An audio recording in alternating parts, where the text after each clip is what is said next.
வணக்கம். நான் உங்கள் பிளம்பர் மைக்கேல் பேசுகிறேன்.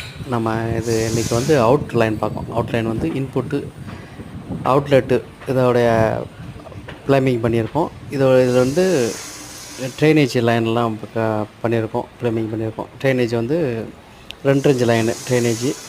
அப்புறம் டாய்லெட்டுக்குள்ள லைனு 4 இன்ச்சு. இதில் எல்லாமே 4 இன்ச்சு 2 இன்ச் எல்லாமே எஸ்டபிள்யூ கிளாம்ப் போட்டு பண்ணியிருப்போம். எஸ்டபிள்யூ கிளாம்பு வச்சு தான் நம்ம இந்த பைப்பெல்லாம் நம்ம ஃபிட் பண்ணியிருப்போம். இதில் என்ன அப்படின்னா, எஸ்டபிள்யூ கிளாம்புங்கிறது சீவேஜ் வாட்டர் ரைன்ங்கிறதோட சுருக்கம் தான் எஸ்டபிள்யூங்கிறது.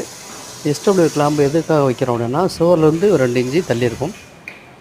இப்படி தள்ளி வைக்கிறதுனால நமக்கு என்ன பயன்னா, இந்த தூசி அழுக்கு இந்த டஸ்ட்டெல்லாம் படாமல் நீட்டாகவும் இருக்கும். பெயிண்ட் அடிக்கவோ மற்ற மெயின்டெனன்ஸ் பண்ணுறதுக்கும் அழகாகவும் இருக்கும். இது போன்ற வேலைகளுக்கு நீங்கள் உங்கள் ஆலோசனைகளை தேவைப்பட்டால் ஸ்க்ரீனில் காண்கிற நம்பரை அழைக்கவும். தேங்க்யூ.